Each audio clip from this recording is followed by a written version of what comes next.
Now, Sri Satyavrat Chaturvedi. धन्यवाद सभापति जी।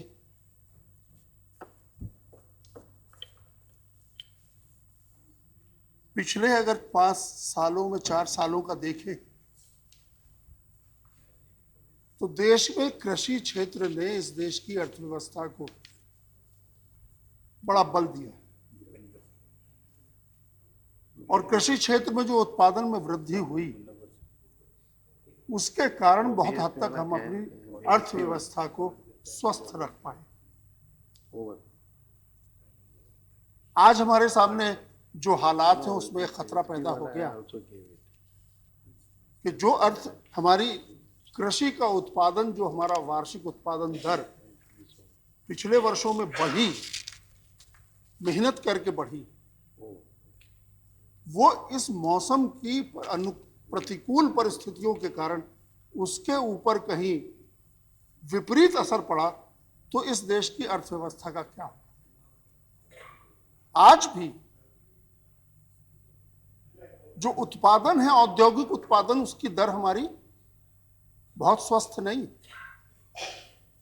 और कृषि के उत्पादन में 4.4% से भी अधिक का उत्पादन हो रहा।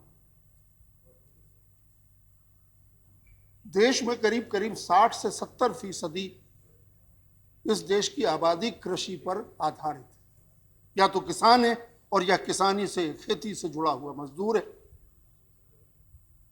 और अगर उसको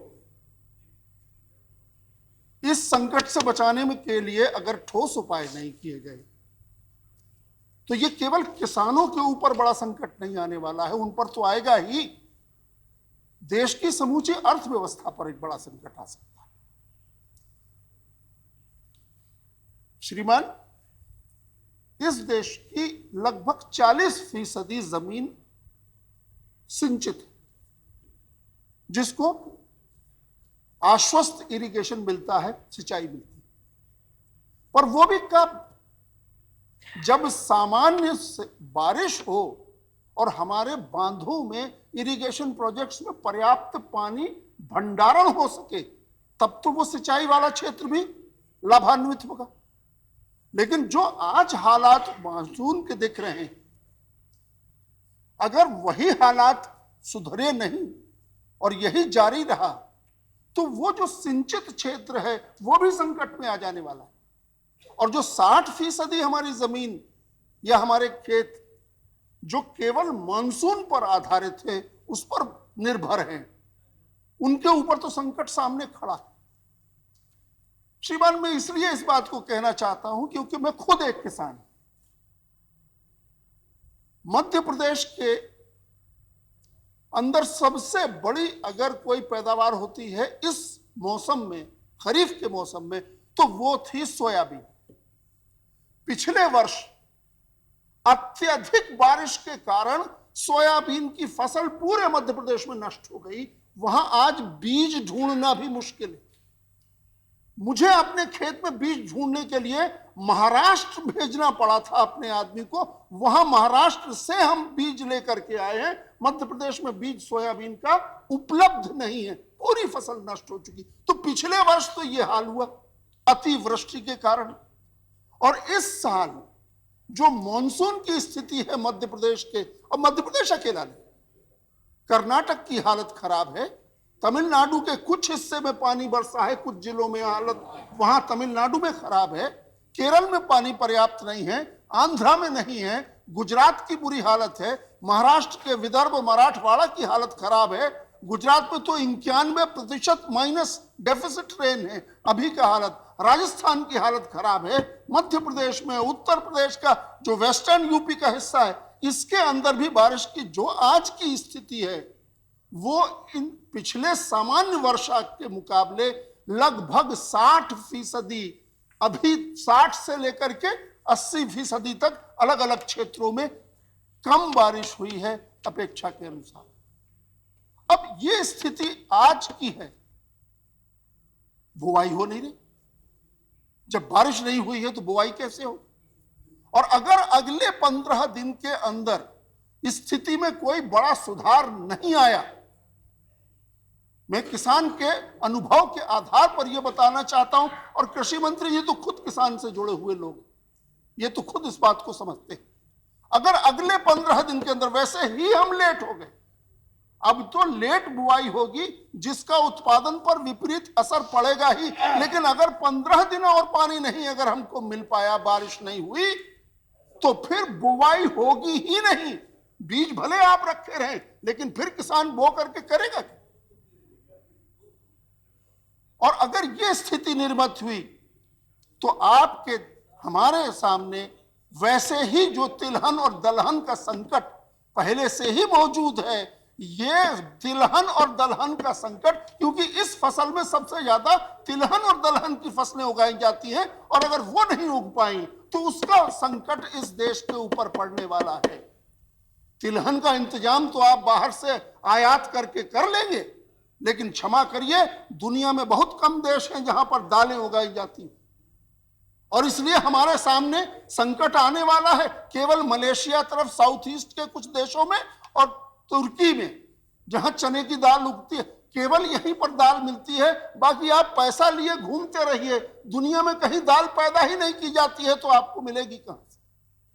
और वो संकट अगर बढ़ा तो फिर कीमतों के ऊपर नियंत्रण प्राप्त करना असंभव हो जाएगा। इसलिए आज ही हमको इस बात के लिए विचार करना होगा कि हम आने वाले समय के लिए क्या क्या उपाय हम करें। अब राज्य सरकारों की बड़ी तारीफ हुई। मध्य प्रदेश में निश्चित रूप से किसान की मेहनत के परिणाम से, और राज्य सरकार ने भी उसमें अपना योगदान किया है, दोनों ने मिलकर के मध्य प्रदेश को आज गेहूं के सबसे बड़े अच्छे उत्पादक के रूप में स्थापित किया है। लेकिन मेरे मित्र यहां बैठे हुए हैं, इस तरफ भी हैं उस तरफ भी हैं मध्य प्रदेश से। पिछले वर्ष की जो फसल का नुकसान हुआ और केंद्र सरकार ने जो यहां से राहत की राशि भेजी, आज तक उन किसानों को राशि आज तक भी बांटी नहीं गई। क्या यह सच नहीं?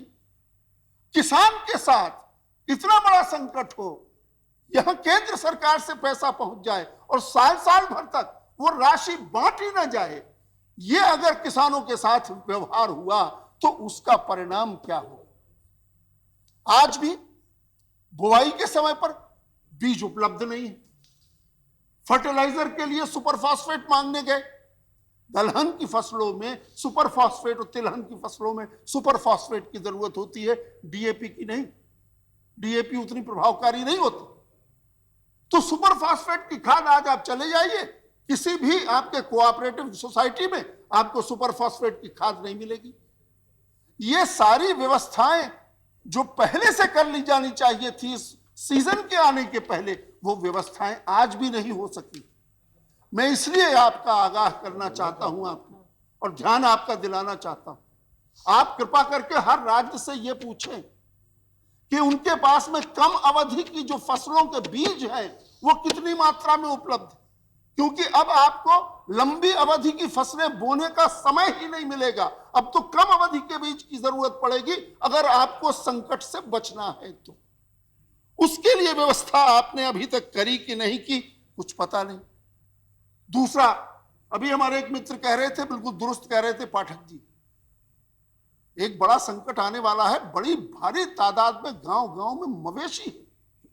इन मवेशियों के चारे का क्या होगा? मवेशियों के चारे का अगर प्रबंधन अगर हमने अभी से नहीं किया, तो हम पिछले वर्षों के अपने अनुभव से देख चुके हैं। राजस्थान में और गुजरात में जो दशा हुई थी, हमने बहुत कोशिश की कि दूसरे राज्यों से हम ट्रेन से वहां चारा पहुंचा सकें। हमने ट्रेनें भी, रैक भी लगाए, लेकिन इसके बावजूद भी हजारों की तादाद में मवेशी खाने की और चारे के अभाव में मरे। यह संकट पैदा हो सकता है। इसके लिए आपको एक वैकल्पिक आपातकालीन योजना तैयार करनी होगी, अन्यथा यह संकट देश के बहुत सारे राज्यों में मवेशियों के सामने खड़ा होगा। और अगर मवेशियों पर संकट आया तो आप सोच लीजिए दूध और बाकी चीजों की कीमतों पर क्या असर पड़ने वाला। श्रीमान, पीने के पानी के संकट का जिक्र किया है, हमारे अन्य साथियों ने भी किया, इसलिए मैं उसे दोहराऊं, उसमें कोई मतलब नहीं है। आज की तारीख में जो मौसम विभाग और जो मीडिया के माध्यम से जो आंकड़े उपलब्ध हैं हमारे सामने, वो एक ही दिशा में संकेत करते हैं कि पिछले वर्ष या उसके पिछले वर्षों में सामान्य वर्षा के समय जो स्तर होता था हमारे बांधों का, तालाबों का जल स्तर होता था, आज उससे 1/4 है। इन्हीं दिनों के करस्पॉन्डिंग मंथ्स के पिछले वर्षों के तुलना में आज उससे 1/4, यानी पीने के पानी का संकट उत्पन्न होगा। श्रीमान, मुझे एक बात का अनुरोध करना है अपनी बात समाप्त करने से पहले। पहली बात तो किसानों के जो राहत राशि है उसके अगर वितरण जहां करना चाहते हैं या आप राहत कार्य खोलना चाहते हैं, राज्य सरकारों को इस मामले में आपको विश्वास में लेना पड़ेगा, क्योंकि केंद्र सरकार सीधे तौर पर यह काम यहां से संचालित नहीं कर सकती, उसमें राज्य सरकारों को संचालित करना होगा। राज्य सरकारें अगर सहयोग करेंगी तो निश्चित रूप से इस समस्या से समाधान करने में आपको सहायता मिल सकती है। उनका सहयोग अगर नहीं मिला तो फिर यह संकट और बड़ा हो जाएगा। दूसरी बात, रोजगार के संकट पैदा हो। जब किसान के पास खेती नहीं होगी तो उसको कहीं ना कहीं से रोटी खाने के लिए काम चाहिए, रोजगार चाहिए। राहत कार्य खोलने पड़ेंगे। राहत कार्य कहां पर कितने खोलने पड़ेंगे, किन जिलों में सबसे ज्यादा प्रभाव सूखे का है, वो अभी से आइडेंटिफिकेशन का काम शुरू करना होगा। हो सकता है, और भगवान करे ऐसा हो जाए कि आने वाले 10 दिन में, 15 दिन के अंदर अच्छी बारिश हो जाए तो हम इस संकट की बात भूल जाएंगे। लेकिन अगर नहीं हुआ तो हमें तैयारी तो आज से करनी पड़ेगी। अगर आज से तैयारी नहीं हुई तो ऐन मौके के ऊपर फिर आपको यह अवसर नहीं मिल पाएगा और आप उसे संभाल नहीं पाएंगे। एक और पक्ष है जिसकी तरफ मैं आपका विशेष रूप से ध्यान दिला दूं। यही वो मौका होता है जब इस देश के जमाखोर और मुनाफाखोर सबसे ज्यादा फायदा उठाने की कोशिश करते हैं और जनता का शोषण करने की कोशिश करते हैं। बड़े बड़े स्टॉकिस्ट, उसमें छोटे मोटे का काम नहीं है। ये बड़े बड़े स्टॉकिस्ट गोदामों में भर के जो अनाज और विभिन्न आवश्यक वस्तुएं जमा कर लेते हैं। आप कहते तो हैं कि जमाखोरों के खिलाफ कार्रवाई करनी। मैं उम्मीद भी करता हूं कि आपका यह कथन सत्य सिद्ध हो, पर अभी तक जो देखने में आया पिछले 1 महीने में, मुझे कहीं छापामारी होते नहीं दिखी, कहीं बड़े बड़े स्टॉकिस्टों के ऊपर कोई कार्रवाई होते नहीं दिखी। और इन सब कारणों से आज भी बाजार में जो वायदा बाजार का जो आपका वायदा ट्रेडिंग चल रही है, फ्यूचरिस्टिक ट्रेडिंग, वो आज भी फल फूल रही है और वही सबसे बड़ा शोषण का और महंगाई का कारण है। उस पर अंकुश अगर सरकार ने नहीं लगाया तो ये संकट और अधिक बढ़ जाने वाला है, घनीभूत हो जाने वाला है। थोड़ा सा संकोच अब तोड़िए, चुनाव हो गया, अब 5 साल बाद आएगा, इसलिए अब उनसे जब जो लेना हो बाद में ले लेना। अभी फिलहाल इन लोगों पर अंकुश लगाने के लिए वायदा ट्रेडिंग और फ्यूचरिस्टिक ट्रेडिंग पर अंकुश लगाइए। यही ऐसे कुछ उपाय हैं जो किया जाना जरूरी है। बाकी शरद जी ने आपको बहुत विस्तार से बताया है, उनके अनुभव के आधार पर कृषि मंत्री रहे हैं, उन्होंने जो सुझाव दिए हैं मैं उनसे अपनी सहमति व्यक्त करता हूं और आशा करता हूं कि इसे राजनीति का विषय न बनाया जाएगा। हम सब मिलकर के इस संकट से देश को उबारने में परस्पर सहयोगी भूमिका निभाएंगे। हम आपको अपनी तरफ से पूरी तरह सहयोग देने को तैयार हैं इस संकट से जूझने में, अगर आप ईमानदारी से कोशिश करना चाहें। धन्यवाद। जय हिंद।